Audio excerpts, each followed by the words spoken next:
আসসালামু আলাইকুম। কি অবস্থা সবার?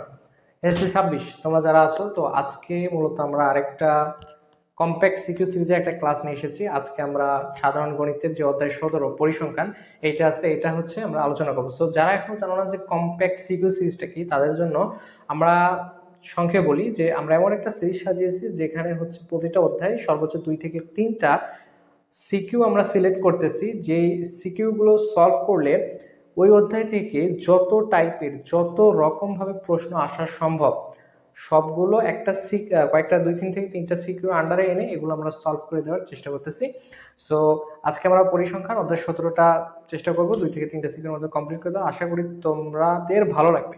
অ্যান্ড যেহেতু পরীক্ষা খুবই অল্প সময়, তাই খুবই কম সময় একদম পূর্ণাঙ্গ প্রস্তুতি নেওয়ার জন্য এই ক্লাসটা আশা করি বেস্ট হবে। তো চলো শুরু করি। সো দেখো, অধ্যায় 17 পরিসংখ্যান এই অধ্যায় থেকে বিগত 10 বছরের অর্থাৎ 2015 সাল থেকে এ পর্যন্ত মোট হচ্ছে 175টা সিকিউ এই অধ্যায় থেকে আসছে। জাস্ট এই একটা অধ্যায় থেকে চিন্তা করো। এই সিকিউ গুলোকে অ্যানালাইসিস করে যদি আমরা দেখি তাহলে দেখবা যে মূলত 2টা টাইপ থেকে 6 থেকে 7 রকমের প্রশ্ন ঘুরে ফিরে বারবার আসতেছে। সো এইগুলো কি কি যদি আমরা একটু দেখি, দেখো বেসিক্যালি এই অধ্যায় থেকে দুইভাবে প্রশ্ন হয়। একটা হচ্ছে লেখচিত্র থেকে দেয়, আর আরেকটা হচ্ছে কেন্দ্রীয় প্রবণতা থেকে দেয়। সো দেখো, তাহলে এই যে লেখচিত্র, এই লেখচিত্র থেকে 3ভাবে প্রশ্ন আসতে পারে।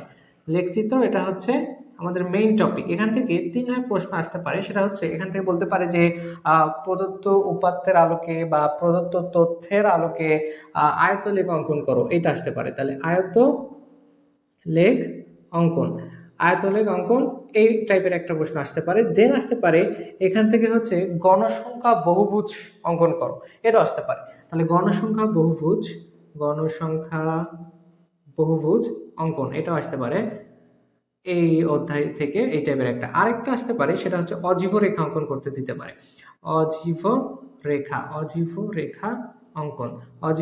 অঙ্কন, হ্যাঁ, এইটা আসতে পারে। এটা হচ্ছে একটা হচ্ছে প্রদত্ত উপাত্ত দেওয়া থাকে, উপাত্ত থেকে লেখচিত্র রিলেটেড এই 3টা প্রশ্নই বিগত বছর থেকে রিপিট হচ্ছে। সো এই 3টার বাইরে এখনো পর্যন্ত আসে নাই, আর আসলেও খুব একটা ইম্পর্টেন্ট না। সো এইটা গেল একটা টাইপ। দেন সেকেন্ড যে টাইপটা সেটা হচ্ছে কেন্দ্রীয় প্রবণতা রিলেটেড। কেন্দ্রীয় প্রবণতা প্রবণতা আমরা জানি কেন্দ্রীয় প্রবণতা কয়টা, 3টা, তাই না? একটা হচ্ছে মধ্যক, একটা হচ্ছে প্রচুরক,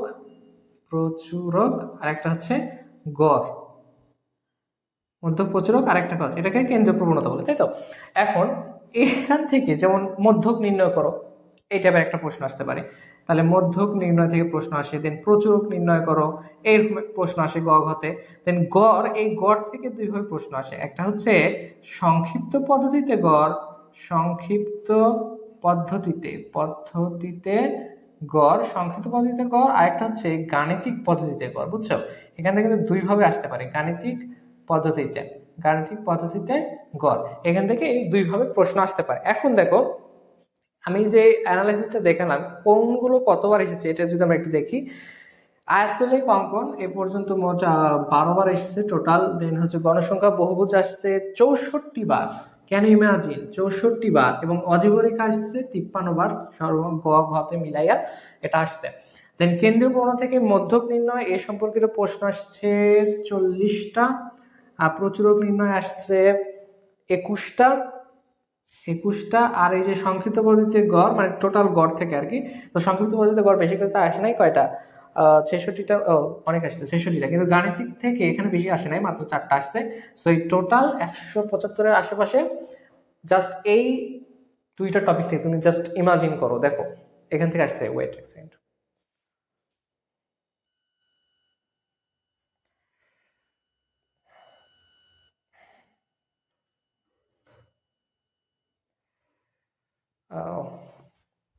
ওকে, তাহলে দেখো ঘুরে ফিরে কিন্তু মাত্র হাতে গোনা কয়েকটা টপিক থেকে 5 থেকে 6 রকমের প্রশ্ন আসছে। বুঝছো, তাহলে আমাদের হচ্ছে মেইন টপিক 2টা, লেখচিত্র আর কেন্দ্রীয় প্রবণতা। এখান থেকে জাস্ট 6 থেকে 7টা টাইপের প্রশ্ন ঘুরে ফিরে আসতেছে, ঠিক আছে? তো এখন এইগুলোই আমরা সলভ করব 2 থেকে 3টা সিকিউর মাধ্যমে। তার আগে এই যে সিকিউ গুলো অ্যান্সার করার জন্য আমাদের কিছু বেসিক দরকার। আমাকে 10 মিনিট দাও, অলরেডি 5 মিনিট হয়ে গেছে। সো 10 মিনিটের মধ্যে আমি বেসিকটা তোমাদের ক্লিয়ার করে দিচ্ছি ইনশাল্লাহ। সো দেখো, আমি এটা হচ্ছে মুছে দিলাম, ঠিক আছে।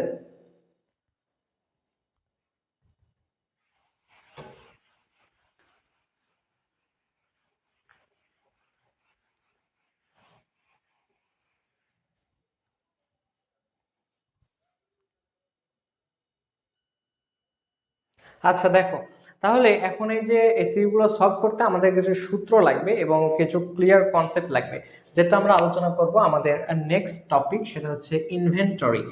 ইনভেন্টরি এর আন্ডারে। ওকে, সো দেখো, প্রথমে এই যে উপাত্তের পরিসর, ঠিক আছে, উপাত্তের পরিসর বা এটা আরেকটা নাম আছে, সেটা হচ্ছে পরিধি। তাহলে উপাত্তের পরিসর বা পরিধির যে সূত্রটা, সেটা কি বলতো? সর্বোচ্চ মান, এটাকে তুমি পরিধিও লিখতে পারো, সর্বোচ্চ মান মাইনাস সর্বনিম্ন মান, নিম্ন মান প্লাস 1। এখানে কি দেখা যাচ্ছে এই সাইডে? হ্যাঁ। তাহলে এটা হচ্ছে উপাত্তের পরিসর বা পরিধি নির্ণয়ের সূত্র। দেন শ্রেণীর সংখ্যা, অর্থাৎ তুমি যে ঘরগুলো করবা, এখানে কয়টা শ্রেণী হবে, প্রতিটা হচ্ছে শ্রেণী, 1 2 কয়টা শ্রেণী হবে, এটা এই শ্রেণীর সংখ্যাটা নির্ণয় করার জন্য যে সূত্র, সেটা হচ্ছে পরিসর। এই যে আগে যে পরিসরটা বের করলা, এই পরিসর ডিভাইডেড বাই শ্রেণী ব্যবধান, অর্থাৎ শ্রেণীর ব্যবধান কত ধরছো, 5 ধরছো, 10 ধরছো, 15 ধরছো না কত ধরছো, এইটাই হচ্ছে শ্রেণীর ব্যবধান। তাহলে পরিসর ডিভাইডেড বাই শ্রেণী ব্যবধান, পরিসর ডিভাইডেড বাই শ্রেণী ব্যবধান, পরিসর ডিভাইডেড বাই শ্রেণী ব্যবধান। দেন তারপরে যেটা তুমি সেই সূত্রটা তোমাকে জানতে হবে, সেটা হচ্ছে মধ্যমান। মধ্যমানটা কিন্তু প্রকাশ করা হয় কি দিয়ে বলতো? মধ্যমানকে প্রকাশ করা হয় xi দিয়ে। তো এই মধ্যমানটা কিন্তু অনেক ক্ষেত্রেই কাজে লাগে। সো এই মধ্যমানটা নির্ণয়ের যে সূত্র, সেটা হচ্ছে শ্রেণীর ঊর্ধ্বসীমা প্লাস ওই শ্রেণীর নিম্ন সীমা ডিভাইডেড বাই 2। অর্থাৎ আমি একটা বোঝাই, ধরো একটা শ্রেণী দেওয়া আছে, শুরু হয়েছে 51 থেকে এবং শ্রেণীটা শেষ হয়েছে ধরো হচ্ছে 60-এ, ঠিক আছে, মানে 10 শ্রেণী ব্যবধান ধরে। তাহলে এখানে শ্রেণী ব্যবধানটা কত? 10। এটা হচ্ছে একটা শ্রেণী, এই শ্রেণীর ব্যবধান হচ্ছে 10, শ্রেণীর নিম্ন সীমা হচ্ছে 51, এটা হচ্ছে নিম্ন সীমা, লো, আর এটা হচ্ছে উচ্চ সীমা, এটা হচ্ছে হাই, ঠিক আছে, হাই। আমি কিন্তু একবারে বেসিক থেকে বুঝাচ্ছি, তোমাদের যদি বেসিক ক্লিয়ার থাকে তাহলে হচ্ছে সরাসরি টাইম স্ট্যাম্পে যাও, ওইখান থেকে দেখো সরাসরি সিকিউ সলভ বলে আমি একটা দিয়ে দেবো, ওইখান থেকে তোমরা ডাইরেক্ট সিকিউ সলভ করে যাবে। এটা যাদের একদম বেসিক খুবই দুর্বল, পড়াশোনা যারা কিছুই করে নাই, তাদের জন্য ওয়ান শট আকারে আমরা হচ্ছে এটা পুরো বেসিকটা ক্লিয়ার করে দিচ্ছি। সো এটা লো, এটা হাই ভ্যালু। সো এখন মধ্যমান যেটা নির্ণয় করতে হবে, তাহলে আমরা জানি যে লো ভ্যালু প্লাস হচ্ছে নিম্ন সীমা ডিভাইডেড বাই কত? 2। এটা দিলে যেটা আসবে 55.5 হয়তো। সো এটাই হচ্ছে মধ্যমান, ঠিক আছে। তাহলে মধ্যমান নির্ণয়ের সূত্র হচ্ছে এইটা। এখন একটা কনসেপ্ট ক্লিয়ার করতে হবে, সেটা হচ্ছে গণসংখ্যা আর হচ্ছে ক্রমযোজিত গণসংখ্যা।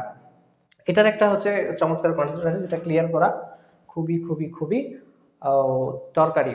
আচ্ছা, তাহলে দেখো আমরা সেটাতে চলে গেলাম।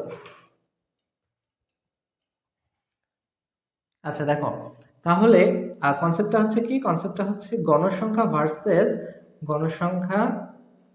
ভার্সেস ক্রমযোজিত গণসংখ্যা। তোমরা কিন্তু এটা খাতা তুলে নিবা, খুব বেশি বেসিক না, জাস্ট 10 থেকে 12 মিনিট লাগবে। তো খাতা একটু কষ্ট করে তুলে নাও। দেখো, একটা আমি উদাহরণ দিয়ে বোঝাই। ধরো এটা হচ্ছে গণসংখ্যা 3 9 12, দেন আরো এইভাবে হচ্ছে আমি এখানে নিতে পারি, আমি এখানে হচ্ছে 18 ধরলাম। সো এটা আমি এখানে নিতে পারি, হ্যাঁ। সো এখন ক্রমযোজিত, এগুলো হচ্ছে গণসংখ্যা, মানে ওই শ্রেণীতে যতটা উপাত্ত আছে তার যে এটা, সেটা হচ্ছে গণসংখ্যা। এখন ক্রমযোজিত গণসংখ্যাটা একটু ভিন্ন, এটা একটু বোঝার চেষ্টা করো যে ক্রমযোজিত গণসংখ্যার যে সূত্র, সেটা হচ্ছে ক্রমযোজিত গণসংখ্যা হচ্ছে ওই শ্রেণী, ভালো করে দেখো, ওই শ্রেণী প্লাস পূর্ববর্তী সকল শ্রেণীর গণসংখ্যা। আমি কি বোঝাতে পারছি?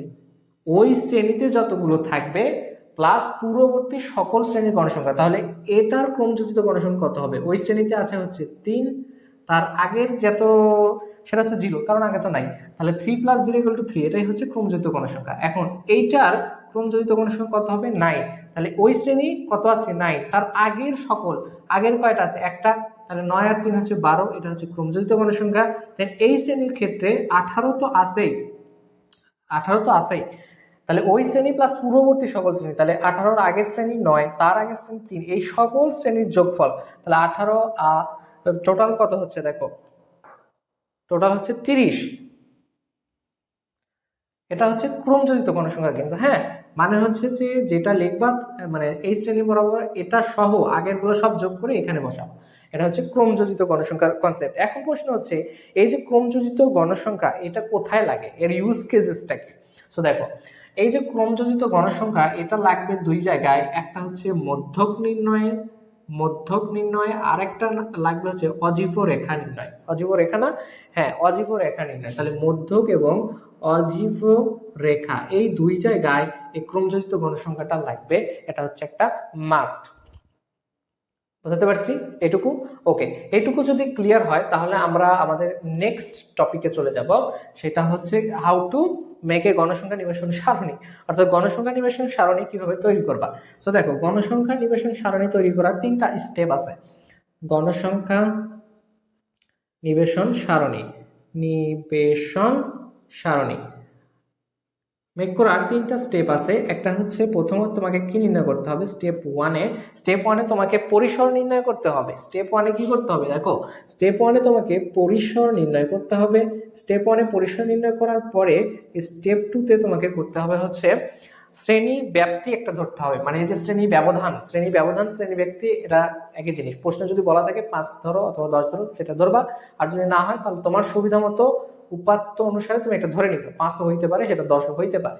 আচ্ছা, দেন তুমি কি ধরলে, শ্রেণী ব্যাপ্তি ধরে শ্রেণী সংখ্যা বের করবা, মানে কয়টা হচ্ছে ঘর তুমি করবা, শ্রেণী ব্যাপ্তি ও শ্রেণী সংখ্যা বের করবা, শ্রেণী সংখ্যা বের করে স্টেপ 3তে তুমি যেটা করবা সেটা হচ্ছে ট্যালি চিহ্নের সাহায্যে এটাকে তুমি দেখাবা, ট্যালি চিহ্নের সাহায্যে গণসংখ্যাটা দেখাবা, প্লাস লিখেও লিখবা ট্যালি চিহ্ন সাহায্যে গণসংখ্যা, হ্যাঁ গণসংখ্যা, ট্যালি চিহ্নের সাহায্যে গণসংখ্যা। আমি বলে দিচ্ছি, লেখা যদি একটু বোঝা নাও যায়, আমার যেটা বলছি এটার সাথে মিলিয়ে তোমরা একটু লিখে নাও।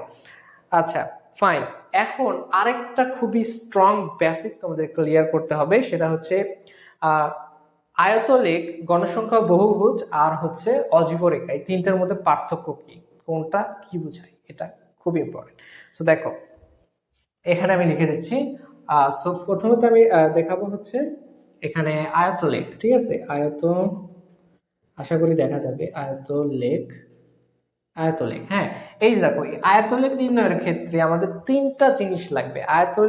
আয়তলেখ অঙ্কনের জন্য আমাদের হচ্ছে 3টা জিনিস লাগবে। সো 3টা জিনিস কি কি? 3টা জিনিস হচ্ছে শ্রেণীব্যাপ্তি লাগবে, প্লাস লাগবে হচ্ছে অবিচ্ছিন্ন শ্রেণীব্যাপ্তি, আর একটা হচ্ছে গণসংখ্যা। শ্রেণীব্যাপ্তিও লাগবে, অবিচ্ছিন্ন শ্রেণীব্যাপ্তিও লাগবে, ঠিক আছে, অবিচ্ছিন্ন শ্রেণীব্যাপ্তি প্লাস গণসংখ্যা। তাহলে এই 3টা জিনিস লাগবে হচ্ছে আয়তলেখ অঙ্কনের জন্য। তাহলে এখন হচ্ছে গণসংখ্যা বহুভুজের জন্য কয়টা লাগবে, গণসংখ্যা বহুভুজ, এই গণসংখ্যা বহুভুজের জন্য লাগবে হচ্ছে, আচ্ছা এটাকে যদি আমরা বেস ধরে নিই, মানে শ্রেণীব্যাপ্তি, অবিচ্ছিন্ন শ্রেণীব্যাপ্তি আর গণসংখ্যা, শ্রেণীব্যাপ্তি, অবিচ্ছিন্ন শ্রেণীব্যাপ্তি, গণসংখ্যা, এই 3টা জিনিস প্রতিটাতেই লাগে, একটা মাস্ট। তাহলে এটা হচ্ছে একটা বেসিক স্ট্রাকচার। তাহলে এটাকে যদি আমরা বেস ধরে নিই তাহলে এই 3টা লাগবেই, অর্থাৎ বেসটা লাগবেই, প্লাস এইখানে আরেকটা জিনিস লাগবে, সেটাকে কি বলা হয় বলতো, সেটাকে বলা হয় হচ্ছে মধ্যমান বা xi, মধ্যমান বা হচ্ছে xi, এইটা হচ্ছে এক্সট্রা ভাবে লাগবে। কোথায় লাগবে, গণসংখ্যা বহুভুজে।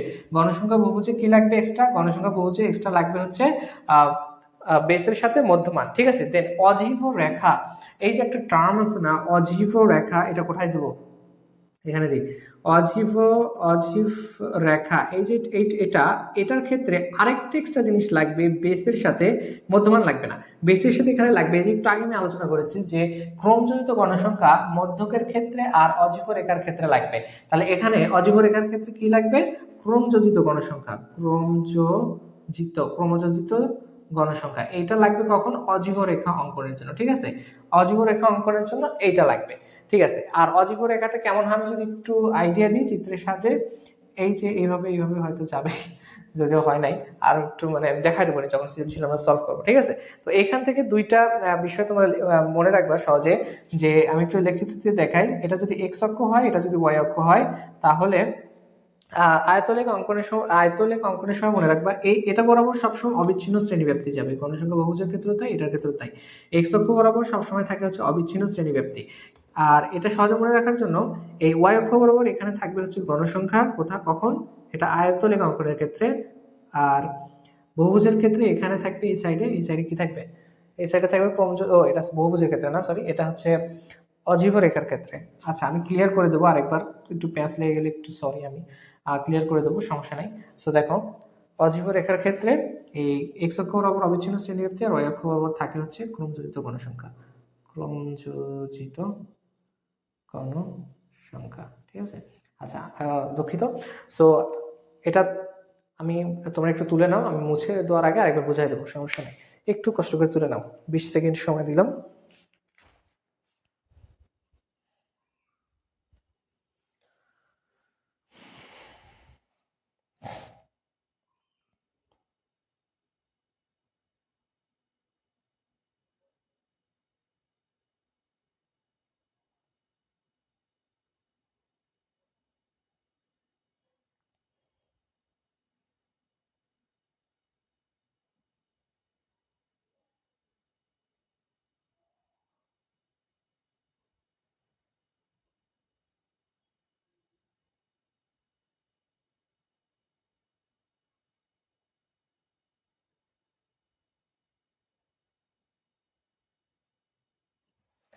আচ্ছা, আশা করি এটা তোলা হয়েছে। সো আর মুছে দেওয়ার আগে আরেকবার বুঝাই দিই, একটু দেখো। সো উপাত্তের পরিসর বা পরিধি নির্ণয়ের সূত্র হচ্ছে সর্বোচ্চ মান মাইনাস সর্বনিম্ন মান প্লাস 1। দেন শ্রেণীর সংখ্যাটা কিভাবে বের করবো, পরিসরকে শ্রেণী ব্যবধান দিয়ে ভাগ করবা। দেন মধ্যমান কিভাবে বের করবা, মধ্যমান হচ্ছে ওই শ্রেণীর উচ্চ সীমা নিম্ন সীমা যোগ করে 2 ভাগ করে দিবা, মধ্যমান চলে আসবে। আচ্ছা, সো এখান থেকে গণসংখ্যা ভার্সেস ক্রমযোজিত গণসংখ্যা, এই দুটোর মধ্যে পার্থক্য কি দেখো। গণসংখ্যা নর্মালি তুমি ওই শ্রেণীতে যতগুলো উপাত্ত আছে ওইটা লিখলা, আর ক্রমযোজিত গণসংখ্যা হচ্ছে ওই শ্রেণীর গণসংখ্যা প্লাস পূর্ববর্তী সকল শ্রেণীর গণসংখ্যা যোগ করে ওই শ্রেণীতেই তুমি বসায় দেবা, বুঝছো। আচ্ছা, আরেকটা শর্টকাট শিখাইতে দেখো, এত যদি ঝামেলা মনে হয়, এই 3 সোজা ক্রমযোজিত গণসংখ্যার ক্ষেত্রে প্রথমটাই থাকবে মানে সেম, এখানে 3 থাকলে 10 থাকলে যা থাকবে এটা থাকবে সেম। পরেরগুলোর ক্ষেত্রে হবে কানাকানি যোগ করবা, 9 আর হচ্ছে 3 যোগ করে হয় 12, এটা এখানে বসবে, ঠিক আছে। কানাকানি যোগ করে এই সোজা বসবে, মানে একটা কোণ উৎপন্ন করবে আর কি। সো এটার ক্ষেত্রে সেম, এই দুইটা কানাকানি যোগ করবা, কানাকানি যোগ করে এটাতে হচ্ছে 30 বসাবো, 18 12 30 হয়, ঠিক আছে। সংখ্যা মনে রাখার জন্য বললাম, ওকে। আরেকটা হচ্ছে গণসংখ্যার নিবেশন সারণী তৈরির উপায় হচ্ছে প্রথমে পরিসর বের করে শ্রেণীব্যাপ্ত শ্রেণীর সংখ্যা বের করে দেন ট্যালি চিহ্নের সাহায্যে লিখে দেওয়া, শেষ। আচ্ছা, এই তিনটার মধ্যে পার্থক্য কি, আয়তলেখ অঙ্কনের জন্য 3টে জিনিস লাগবে, শ্রেণীব্যাপ্তি, অবিচ্ছিন্ন শ্রেণীব্যাপ্তি আর গণসংখ্যা, শেষ। এই আর হচ্ছে অজীবরেখা অঙ্কনের ক্ষেত্রে এই 3টা বেসিক জিনিসের পাশাপাশি আরেকটা জিনিস লাগবে, সেটা হচ্ছে ক্রমযোজিত গণসংখ্যা। সেম ওয়েতে অজীবরেখা কোথায় গেল, গণসংখ্যা বহুভুজ নির্ণয়ের ক্ষেত্রে বেসের সাথে লাগবে মধ্যমান, তাহলে গণসংখ্যা বহুভুজ নির্ণয়ের ক্ষেত্রে এক্সট্রা ভাবে লাগে মধ্যমান, অজীবরেখা অঙ্কনের ক্ষেত্রে এক্সট্রা ভাবে লাগে ক্রমযোজিত গণসংখ্যা, আর আয়তলেখ অঙ্কনের ক্ষেত্রে 3টা জিনিস লাগে, সেটা হচ্ছে শ্রেণীব্যাপ্তি, অবিচ্ছিন্ন শ্রেণীব্যাপ্তি আর গণসংখ্যা। ক্লিয়ার, ওকে। সো এখন দেখো আমরা আলোচনা করবো হচ্ছে কেন্দ্রীয় প্রবণতা নিয়ে।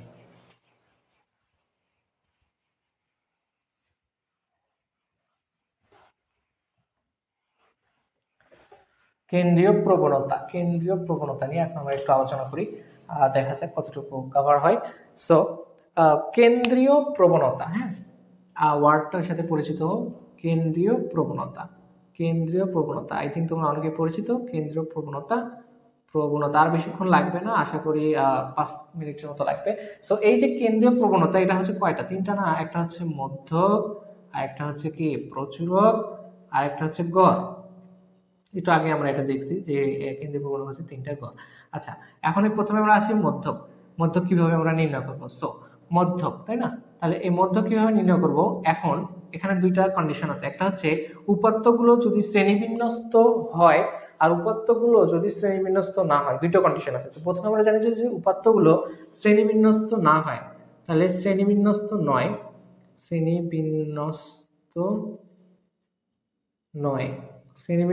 উপাত্তগুলো যদি শ্রেণীবিন্যস্ত না থাকে এবং উপাত্তের সংখ্যা যদি n সংখ্যা হয়, তাহলে আমরা এখন উপাত্তের সংখ্যা n এবং উপাত্তগুলো শ্রেণীবিন্যস্ত নয় এমন উপাত্তের ক্ষেত্রে n যদি বিজোড় হয়, n যদি বিজোড়, তাহলে মধ্যক হবে, মধ্যক নির্ণয়ের যে সূত্রটা সেটা হচ্ছে n প্লাস 1 ডিভাইডেড বাই 2 তম পদের মান, তম পদের মান যেটা হবে সেটাই হচ্ছে মধ্যক। এখন বাই এনি চান্স, মানে হতেও পারে এরকম হয় যে n যদি জোড় হয়, n যদি জোড় হয় তাহলে কি হবে মধ্যক নির্ণয়ের সূত্র, তাহলে n যদি জোড় হয় সেক্ষেত্রে মধ্যক নির্ণয়ের সূত্র হবে n ডিভাইডেড বাই 2 তম পদ plus n divided by 2 plus 1 তম পদ ডিভাইডেড বাই 2। আমি কি বোঝাতে পারছি?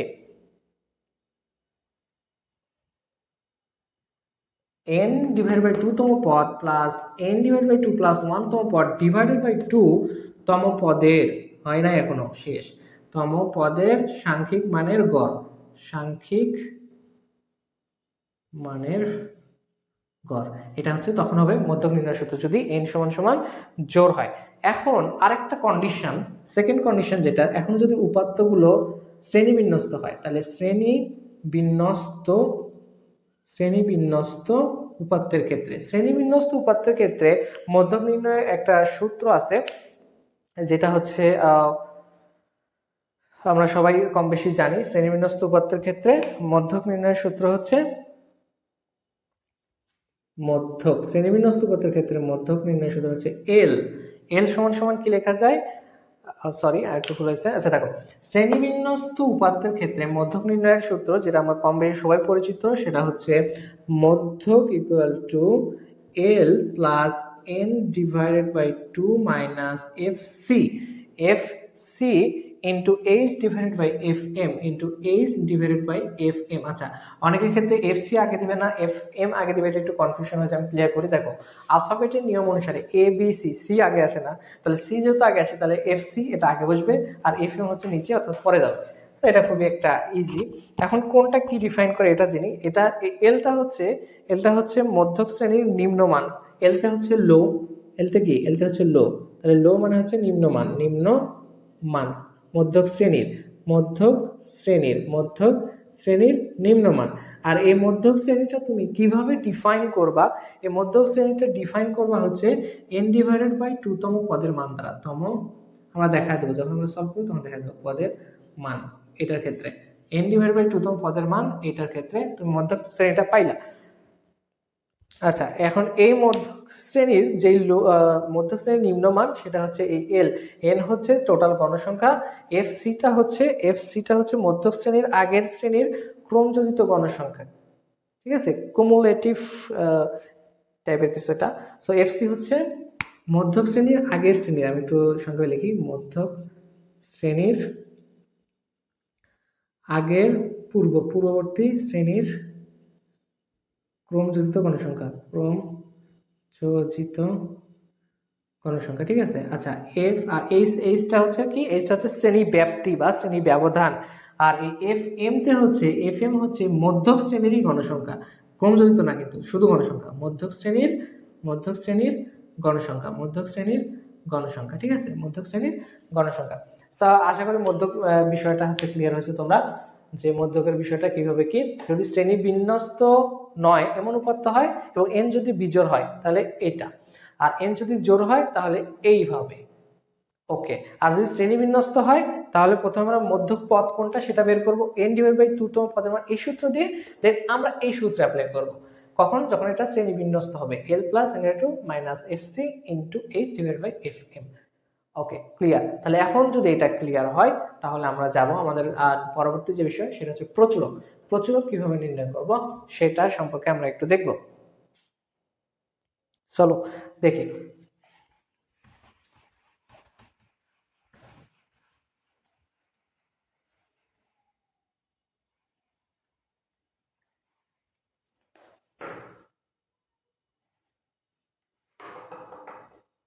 আচ্ছা, তাহলে এখন বের করছি প্রচুরকের ক্ষেত্রে দুইটা কন্ডিশন, একটা হচ্ছে যদি শ্রেণী বিন্যস্ত হয়, একটা শ্রেণী বিন্যস্ত নয়। তাহলে শ্রেণী বিন্যস্ত নয় এমন উপাত্তের ক্ষেত্রে, শ্রেণী বিন্যস্ত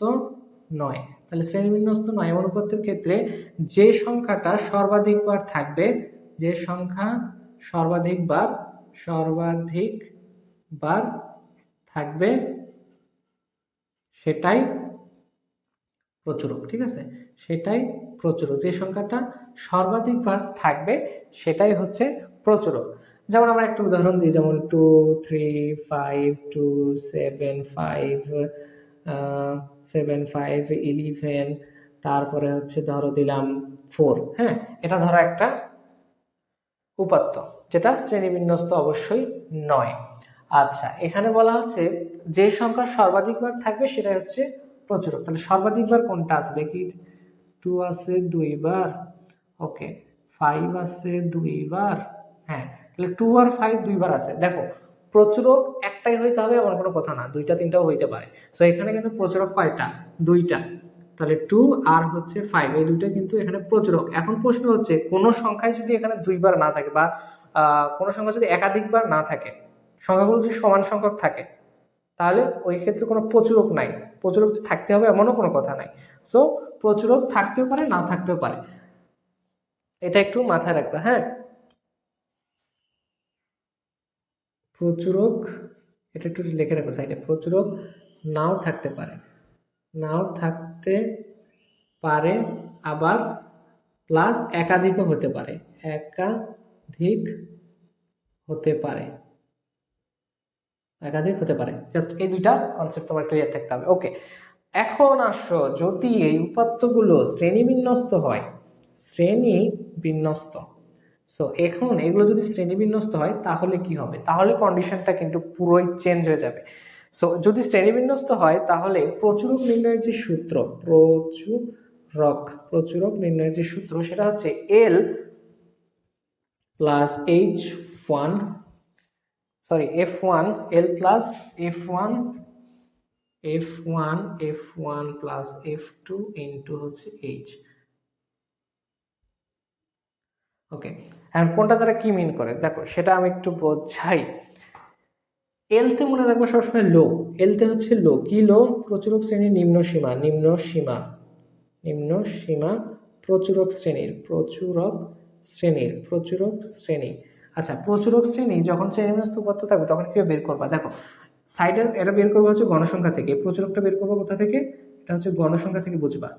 গণসংখ্যা থেকে বুঝবা। গণসংখ্যা কিভাবে বুঝবা? ধরো এটা একটা র্যান্ডম গণসংখ্যা দেওয়া আছে, 3 5 7 18 2, আর এখানে দিলাম হচ্ছে ধরো 10। এখন এটাতে প্রচুরকের ক্ষেত্রে তুমি দেখবে যে সর্বাধিক গণসংখ্যা কোনটাতে আছে? সর্বাধিক গণসংখ্যা কোনটাতে আছে? 18তে আছে। সর্বাধিক গণসংখ্যা কিন্তু এখানে আছে 18। তার মানে এটাই হচ্ছে প্রচুরক শ্রেণী, মানে এই শ্রেণীর ভিতরে প্রচুরক আছে, এটা হচ্ছে প্রচুরক শ্রেণী। তখন এটা ধরে হিসাব করবা। হ্যাঁ, তো এই যে এটা হচ্ছে প্রচুরক শ্রেণীর নিম্ন সীমা। দেন F1টা হচ্ছে, আচ্ছা এখানে তুমি লিখে দিই তাহলে বুঝতে পারবে। F1 হচ্ছে প্রচুরক শ্রেণীর গণসংখ্যা, প্রচুরক যে শ্রেণীটা বেরোবে ওই শ্রেণীর গণসংখ্যা মাইনাস পূর্ববর্তী শ্রেণীর গণসংখ্যা। ঠিক আছে, আর F2 হচ্ছে প্রচুরক শ্রেণীর F2টা কি? প্রচুরক শ্রেণীর গণসংখ্যা মাইনাস পরবর্তী, আগেটা পূর্ববর্তী লিখছিলাম, এটা হচ্ছে পরবর্তী শ্রেণীর গণসংখ্যা, বিয়োগ করে দিবা। খেল খাতাম। আর এইচতে হচ্ছে শ্রেণী ব্যক্তি, সেটা আমরা কম বেশি সবাই জানি।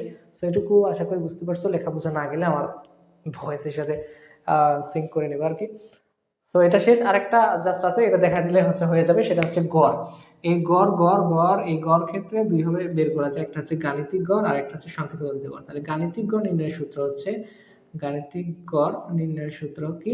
আর হচ্ছে দেখো, গড় হচ্ছে তিনটা, একটা হচ্ছে গাণিতিক গড় আর একটা হচ্ছে সংক্ষিপ্ত গড়। তাহলে গাণিতিক গড় নির্ণয়ের সূত্র হচ্ছে এফআই তে কিন্তু সবসময় গণসংখ্যা হয়, এটা মনে রাখবা। আর এই এক্সআই তে হয় হচ্ছে মধ্যমান ডিভাইডেড বাই এন, বা হচ্ছে সরি এখানে একটু এন তে হচ্ছে গণসংখ্যা, এফআই তে হচ্ছে ওই মধ্যমান, আর এফআই তে তো গণসংখ্যাই ধরে। আচ্ছা, এটা ক্লিয়ার করে দেবো পরবর্তীতে। আচ্ছা দেখো, সংক্ষিপ্ত পদ্ধতিতে গড়, তাহলে গাণিতিক গড় আর একটা হচ্ছে সংক্ষিপ্ত পদ্ধতিতে গড়। সংক্ষিপ্ত পদ্ধতিতে গড়, সংক্ষিপ্ত পদ্ধতিতে, আমি এটা সংক্ষেপে লিখে রাখছি, তুমি হচ্ছে একটু কষ্ট করে বুঝে নেবা।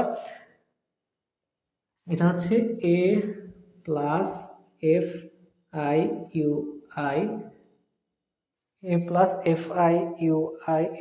Divided by N into H. এখানে সামোশন, এটা সামোশন চিহ্ন। আচ্ছা, এখানে সংক্ষিপ্ত পদ্ধতিতে গড়ের ক্ষেত্রে এটা তুমি বার এক্স এভাবে দিয়ে দিবা, বার এক্স। ওকে, বার এক্স এটা হচ্ছে গড় বোঝায়।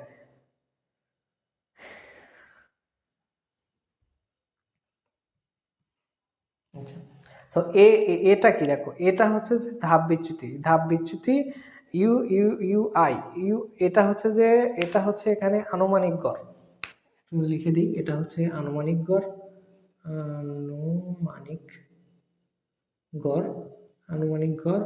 আর এই ওয়াইতে হচ্ছে, এটা হচ্ছে শ্রেণীব্যাপ্তি এফ, আর ইউআইতে হচ্ছে হচ্ছে ধাপ বিচ্যুতি। ধাপ বিচ্যুতি সূত্র আছে কিন্তু, দাঁড়াও এটা আমি দেখাই দিই। ধাপ বিচ্যুতি সূত্রগুলো মনে থাকছে না কেন? আচ্ছা, এখানে এটার যে হচ্ছে ফর্মুলা,